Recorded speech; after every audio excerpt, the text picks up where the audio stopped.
भारत से ट्रेड नहीं होगा, अगर भारत से ट्रेड नहीं होगा तो पाकिस्तान की जो गारमेंट्स की, टेक्सटाइल की एक्सपोर्ट है उसमें फ़र्क आएगा, क्योंकि पाकिस्तान के पास यान नहीं है, कॉटन नहीं है।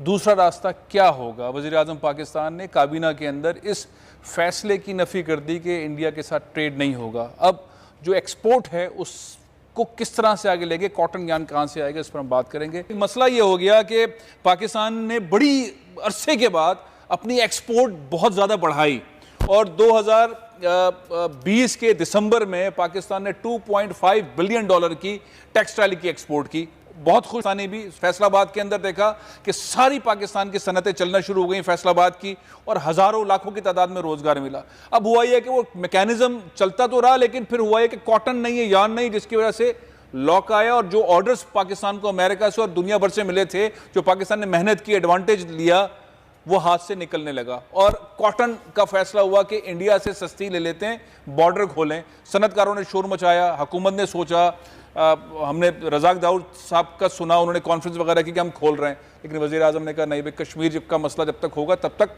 नहीं खोल सकते, बॉर्डर यान और कॉटन नहीं आएगी। अब इंडियन यान और इंडियन कॉटन मस्कत से आ रही है और दुबई से आ रही है, पाकिस्तानियों को महंगी पड़ रही है। कोविड से कुछ फ़ायदा हुआ, अब कोविड से नुकसान हो रहा है। नुकसान क्या हो रहा है, इस पर हम बात करते हैं। ये जो मैंने अभी सारा बयानिया बताया कि अब आके इंडस्ट्री फंस गई है, और ऐसे पॉइंट पे फंस गई है जहां पे अगर यान और कॉटन नहीं होगा तो इंडस्ट्री को जो ऑर्डर्स मिले हुए हैं बाहर से वो जाया हो जाएंगे। यही सूरत हाल है। साथी भाई, ये बात किस्मती है हमारे मुल्क की कि बड़ी मुश्किल से हमारे पास इंटरनेशनल बायर जो है वो आए हैं और ऑर्डर जो है ट्रैक होने शुरू हो गए और स्टीम लाइन हो गए और शिपमेंटें जाना शुरू हो गई। जब सारी दुनिया में स्लंप जा रहा था, पाकिस्तान की एक्सपोर्ट इंक्रीज हुई। ये अल्लाह का बहुत करम था हमारे ऊपर।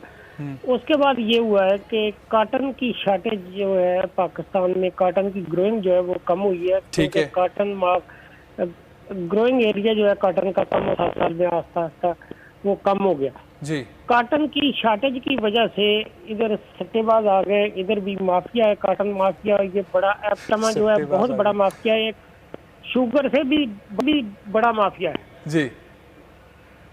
और इन्होंने देखे, जैसे ही ये खबर चली कि ईसी से अप्रूवल हो गई है, 4-5 हज़ार रुपया बैग जो है उसी वक्त डिक्रीज हो गया 1 घंटे के अंदर अंदर।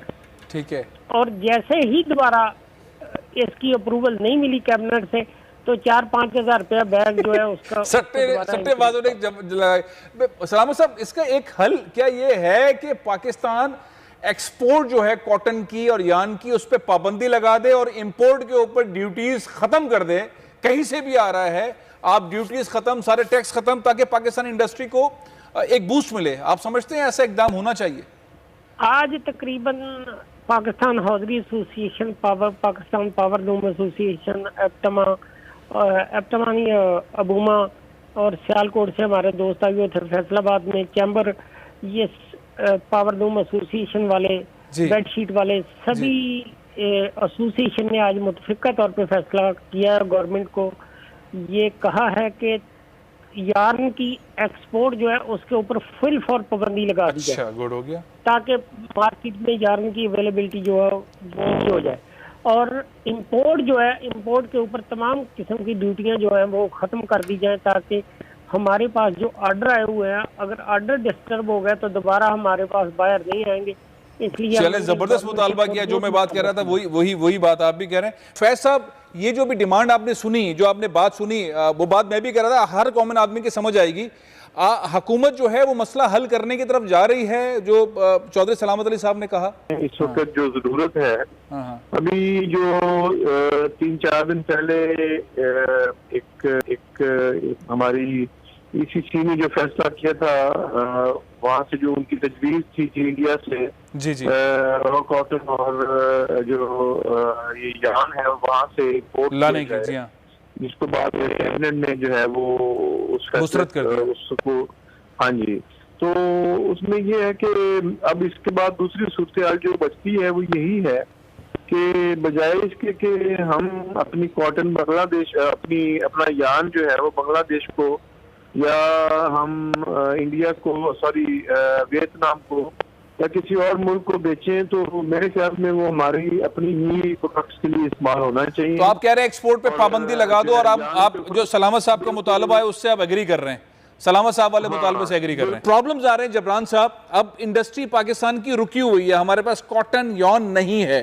मुतालबा हो रहा है, आज प्रेस कॉन्फ्रेंस के अंदर मुतालबा हो गया, सलामत साहब ये कह रहे हैं, और इत्तेफाक से फैजुल्लाह साहब भी फैसलाबाद की वो भी मुतालबा कर रहे हैं कि फौरी तौर पर ये इस पे पाबंदी लगाई जाए, एक्सपोर्ट नहीं हो और जो इंपोर्ट हो उसके ऊपर टैक्स और ड्यूटीज नहीं हो।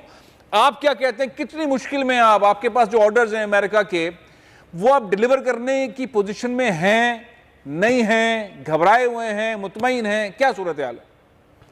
जी देखें, इसमें मल्टीपल, पहला तो ये है कि जाहिर है कि मार्केट में यार्न की अवेलेबिलिटी के चैलेंजेस हैं पिछले 2 से 3 महीने से, और उससे जो यार्न हमें इजीली मिल जाता था वो इतनी आसानी से नहीं मिल रहा, और अब उसमें तकरीबन जो लोग पहले 60 डे का क्रेडिट ऑफर करते थे, अब वो चाहते हैं कि बस उनको कैश पे परचेज कर लें या 30 डे पे परचेज कर लें। तो शॉर्टेज के भी चैलेंजेस हैं, लेकिन मैं बुनियादी तौर पे, उसूली तौर पे मुझे इस चीज़ का नुकसान है, लेकिन मैं ये नहीं कहूँगा कि एक्सपोर्ट बंद करें, क्योंकि जो यार्न एक्सपोर्टर है वो भी हमारी तरह एक डिफरेंट कमोडिटी का एक्सपोर्टर है, उसने किसी से कॉन्ट्रैक्ट्स साइन किए हुए हैं अगले 3 महीने के लिए। अच्छा। अगर हम उसका बिजनेस बंद कर देंगे तो वो 5 साल बाद कैसे बिजनेस करेगा, उसको फ्यूचर में बिजनेस कैसे मिलेगा? तो पाकिस्तान में बेचे ना, पाकिस्तान में जरूरत है, पाकिस्तान में बेचे, फिलहाल पाकिस्तानी इंडस्ट्री को जरूरत है, वो बाहर एक्सपोर्ट ना करें, पाकिस्तान को बेचे, पाकिस्तानी इंडस्ट्री को बेचे।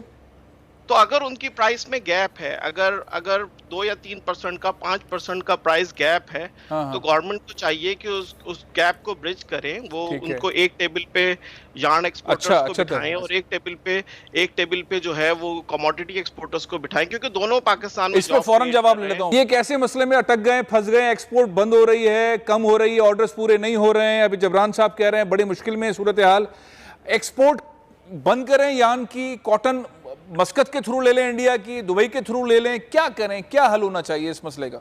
ये और ऑप्शन ये है कि आप फॉरेन इंडिया से इंपोर्ट अलाउ कर दें, और ड्यूटी फ्री, क्योंकि इंडिया बाय रोड वो तो खत्म ही हो गई सर, इंडिया वाली दुकान बंद हो गई। अब ये बताइए, तजवीज जो आई है, आप इससे एग्री करते हैं, एक्सपोर्ट बंद करें, आने वाले इंपोर्ट के ऊपर टैक्स और ड्यूटी खत्म करें? जावेद भाई देखिए, यार्न की एक्सपोर्ट बंद होनी चाहिए, बंद होनी चाहिए, जब तक बंद होनी चाहिए जब तक आपके यहाँ के लोकल इंडस्ट्री चल रही है, ठीक है, और इंपोर्ट के ऊपर टैक्स खत्म कर दें, और ड्यूटी जो है उसको फौरन खत्म करनी चाहिए इंपोर्ट पे, और कमर्शियल इंपोर्टर को भी अलाउ कर देना चाहिए, और जो है फौरी हमारे एक्सपोर्टर्स के जितने भी रिफंड्स हैं वो